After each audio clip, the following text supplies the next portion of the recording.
10 de la mañana con 40 minutos en todo el país, estamos en vivo y vamos a hablar de una movilización que habrá el próximo 30 de mayo en Montevideo por parte de motociclistas para rechazar las medidas que el gobierno nacional implementará para frenar los robos piraña. Por eso estamos en comunicación con dos integrantes del Movimiento Nacional Somos Motociclistas, no delincuentes. Hablamos de Daniel Pelúas y de Eduardo Pitac. Buen día, ¿cómo están? Bienvenidos.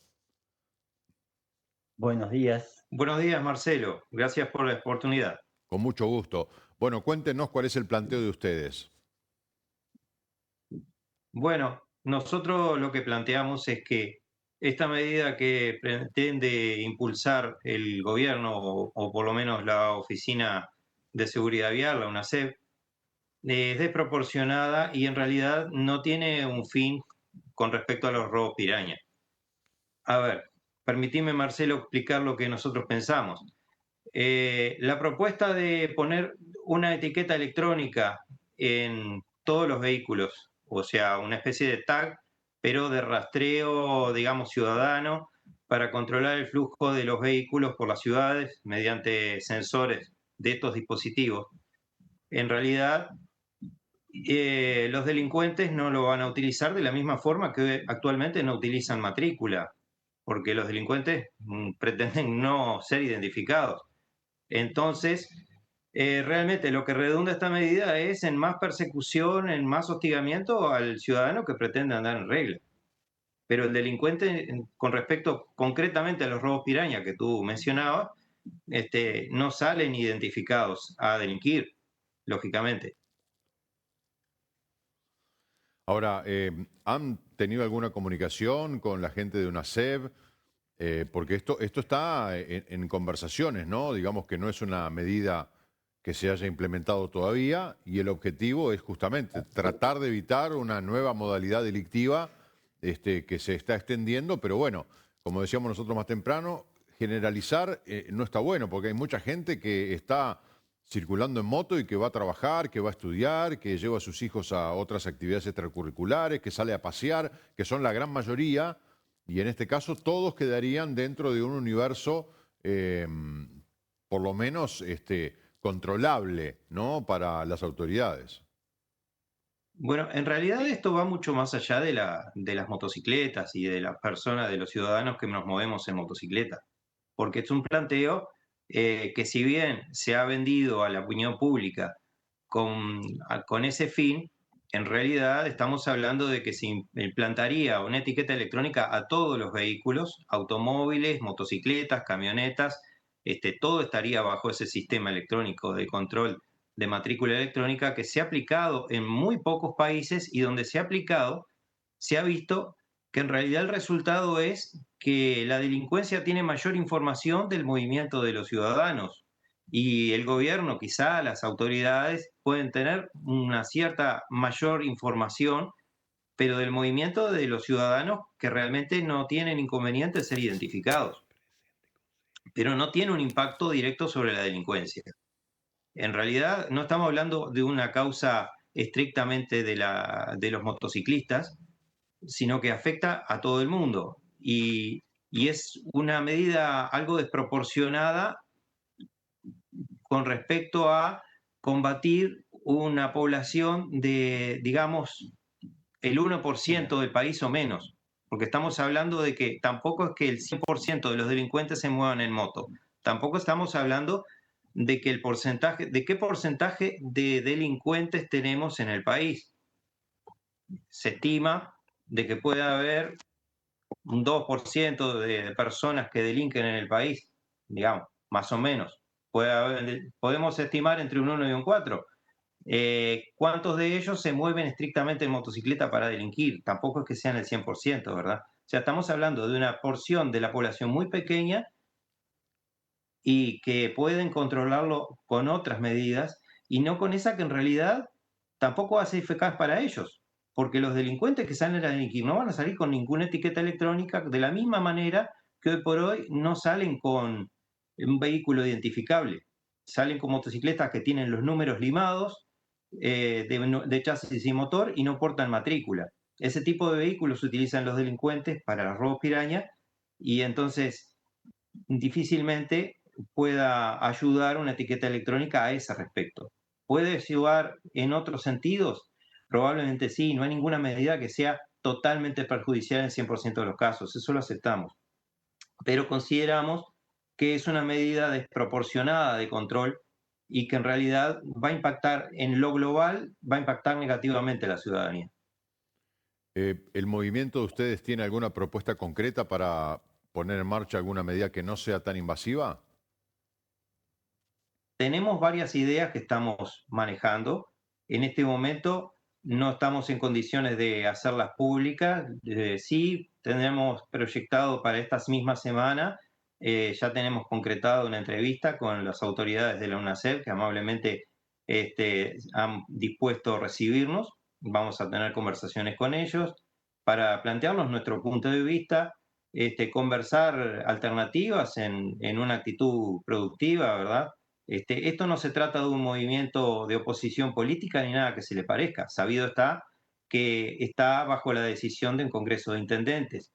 No es algo de partido. Estamos hablando de algo que afecta a la ciudadanía en su conjunto y que nosotros consideramos que es negativo. Consideramos que tiene más desventajas y más perjuicios que ventajas.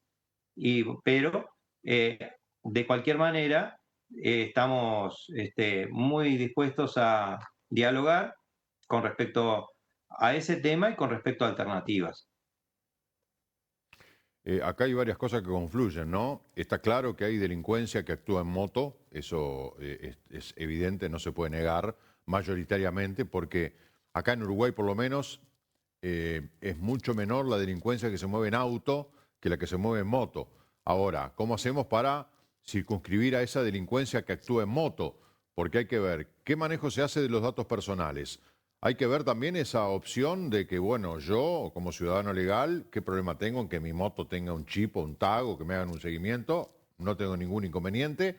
O sea que, por mí, yo motociclista, que me pongan un chip, pero por otro lado decir, bueno, pero ¿y mi libertad no está un poco ahí en juego? De que ¿por qué tienen que estar monitoreando y sabiendo lo que hago, lo que dejo de hacer, a dónde voy, dónde está mi moto? Y una medida que parece impracticable es que, de las que se proponen por parte del gobierno, es que en moto no se puedan andar de a dos personas. O sea, ahí se me cayó la estantería. Exactamente, Sí, también nos sí. oponemos a esa medida. Nos parece algo impracticable y de esas ideas que, bueno, que surgen de una tormenta de ideas, pero que en realidad este, no deberían tener mayor andamiento, o por lo menos nosotros queremos plantear que no nos parece viable y es otra de las cosas a conversar, que no estamos para nada de acuerdo.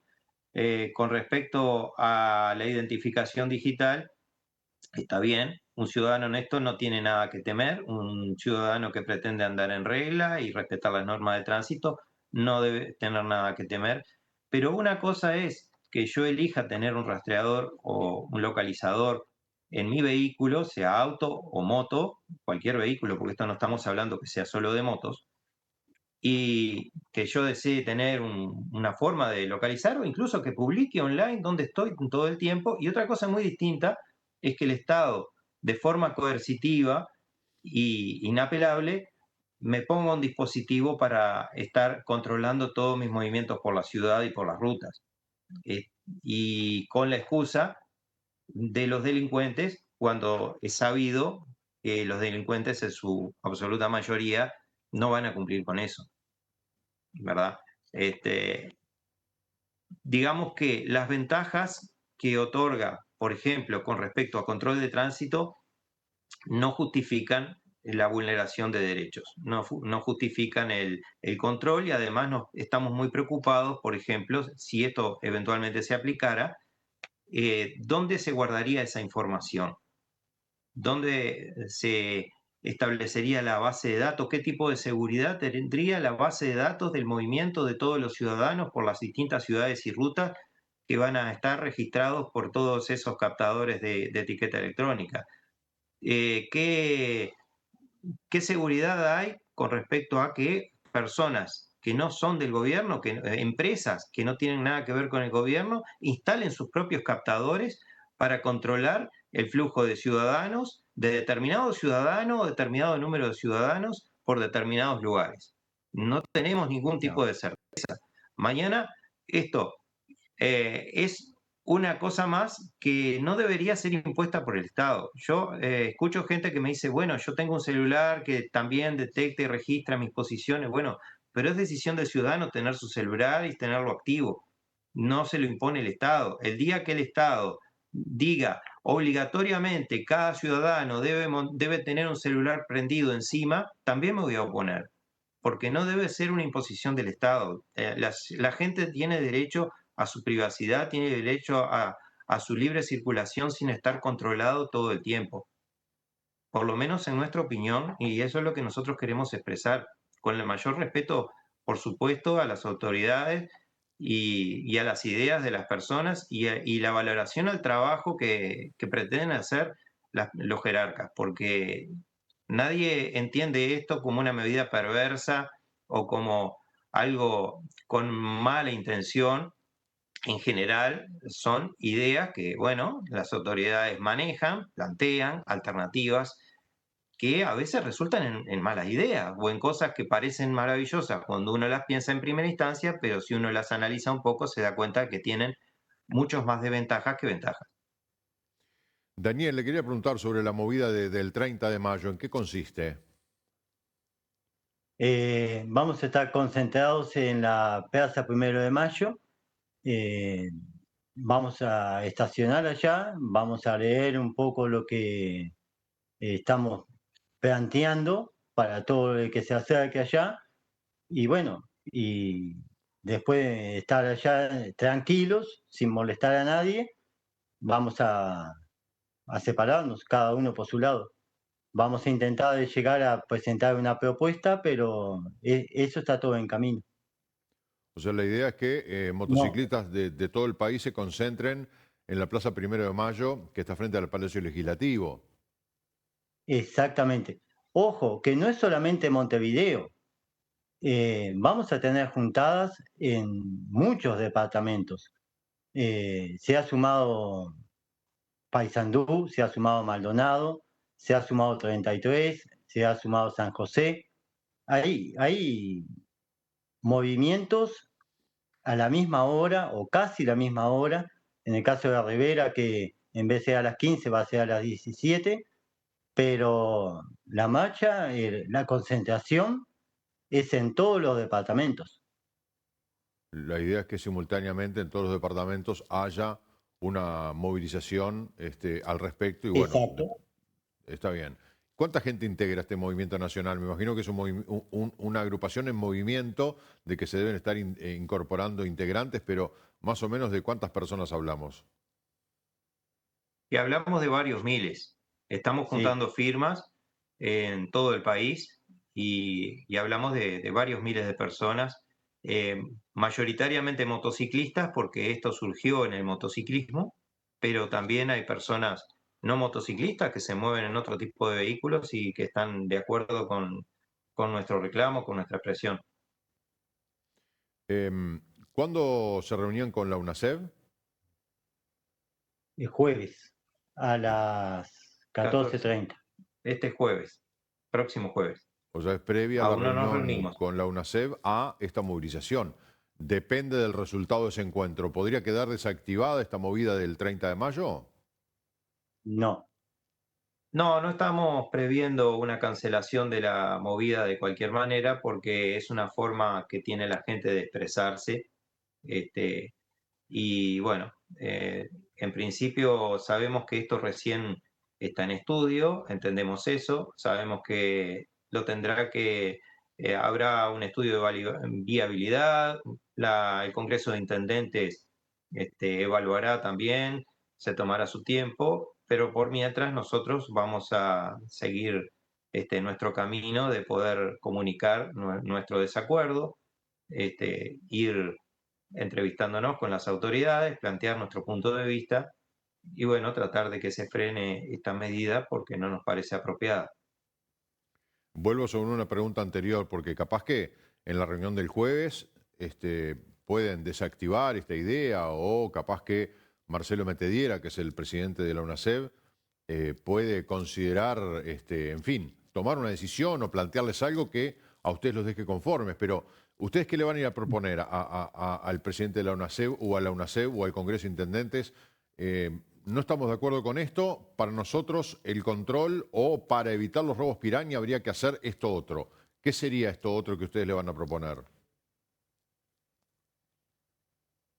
Bueno, lo vamos a comentar después de la reunión, en realidad. Exacto. Pero sí tenemos varios aspectos a proponer para este tipo de problemática. En principio, y para darte una pequeña punta sobre la idea, Sí. pero esto es largo de explicar y es bastante técnico. Acá tenemos, con respecto a las motos, en todo el país, hay un problema que es, ¿usted tiene moto, Marcelo? En este momento no obtuve. Bien, si yo me robo su moto, la que tuvo, vamos a suponer que todavía la tiene. Ujú. Si yo me robo su motocicleta, me la llevo y le borro todos los números que tiene de fábrica, número de chasis, número de motor, y le quito la matrícula. Y salgo a circular tranquilamente en su moto. Si me para en un control, en general, lo que termina sucediendo, en el mejor de los casos, es que me quiten esa motocicleta y la lleven a un depósito. Pero como no tiene números de motor y de chasis, la legislación actual, según lo que me ha informado mucha gente informada en este tema, ¿no? No soy un experto, pero por todo lo que me ha asesorado, a mí no me sucedería nada en ese hipotético caso. O sea, más allá de que registren mis datos y que pueda llegar a ser una infracción o una falta, algún tipo de multa, no sucede mayormente nada. Entonces, ¿qué sucede? En ese caso, puedo salir a robar otra y hacer exactamente lo mismo. Mientras no me agarren infraganti cometiendo un delito, no pasa nada. Pero en realidad, se supone que no debo circular con una moto con números borrados, ¿verdad? Pero mientras sea una simple infracción, esta problemática va a persistir y cada vez más. También el problema de la circulación sin matrícula en gente que en realidad no es delincuente, pero es una problemática real que en eso estamos de acuerdo con su tocayo Marcelo Metediera, de que es un asunto que se debe atacar, ¿verdad? Se debe atender. Se ha Sí. puesto de moda, quizá de moda o tristemente de moda, ese problema en estos últimos años y bueno, esperemos que mejore. Nosotros estamos dispuestos a estudiar ideas, a colaborar desde nuestro lugar en la sociedad para que mejore, con medidas que, bueno, que no sean agresivas con el ciudadano honesto. Eduardo y Daniel, yo les agradezco mucho por esta comunicación. Estaremos atentos a la reunión del jueves. Veremos de allí qué puede surgir. Cuando ustedes hagan esos planteos, si son de recibo, qué respuesta tienen. Y después, bueno, la marcha, esta movida del 30 de mayo, también si tiene algún tipo de repercusión, si es recogida por alguna intendencia. De repente en algunos de los departamentos donde se hagan estas movilizaciones, las intendencias muestran su sensibilidad, más allá de la UNACEB, más allá del Congreso de Intendentes. Las disposiciones departamentales son potestad de los gobiernos departamentales, por lo tanto puede haber alguna medida en particular para el control de las motos. Maldonado es un departamento que controla mucho y que secuestra muchos vehículos, muchas motos, sin perjuicio de lo cual también sigue habiendo delincuencia en motos, la mayoría robadas, ¿no? Porque es una cadena delictiva en la cual el delincuente termina siendo una persona que no se sabe quién es porque está totalmente ataviado de casco, gorro, bufanda, en una moto inidentificable porque a la visión de las cámaras no tiene matrícula. Si se incauta la moto, como señalabas tú, tiene el número motor limado, no tiene forma de identificarse, pasa a ser una moto NN y ahí se pierde el hilo del delito. Entonces es un tema muy complejo, pero de lo que no caben dudas, ni de allá ni de acá, es que algo hay que hacer. El tema es qué hacer. Hay que escuchar las propuestas de ustedes y estaremos atentos a ver cómo sigue este asunto. Muchas gracias, Muchas gracias. Marcelo. Un gusto, que les vaya muy bien. Bueno, 30 de mayo entonces esta movida del Movimiento Nacional Somos Motociclistas No Delincuentes, que tendrá también su pata en el departamento de Maldonado, uno de los departamentos donde debe haber más motos del Uruguay. Así que veremos qué ocurre el jueves en primera instancia, pasado mañana, con esta reunión y después con la movilización. Volvemos con Lucía Tomé y con Santiago Muliá al móvil de la mañana del 11. Adelante. Bueno, Marcelo, nosotros nos vinimos a lo que es la departamental de Maldonado porque la idea es poder hablar con José González como director de la departamental de aquí de Maldonado para que nos cuente acerca de bueno, la vacuna que es para prevenir el virus respiratorio sincitial. Obviamente la idea es que él nos explique de qué trata este virus, ¿no? Y de qué manera hay que prevenir y contemplar todo lo que puede generar, ¿no? No tener esta vacuna en algún punto. Bueno, primero que nada, gracias por tu tiempo. Comienzo por preguntarte de qué trata este virus. Bueno, muy buenos días a toda la audiencia. Como ustedes dicen, el virus sincitial respiratorio es un virus que genera enfermedades respiratorias. Sobre todo los más afectados son los recién nacidos, menores de 6 meses, que tienen cuadros respiratorios que se conoce habitualmente la enfermedad como la bronquiolitis, aunque puede generar otro tipo de afectaciones respiratorias, pero esta es una de las más importantes en su presentación. Este virus es de una transmisión por vía aérea a partir de secreciones respiratorias que se pueden infectar estos recién nacidos. Entonces es fundamental para prevenir la enfermedad grave, para prevenir lo que pueden ser las situaciones de internación de estos recién nacidos y lo que eso implica desde el punto de vista del contexto familiar, incluso a veces con enfermedad grave que puede requerir internación hasta en CTI.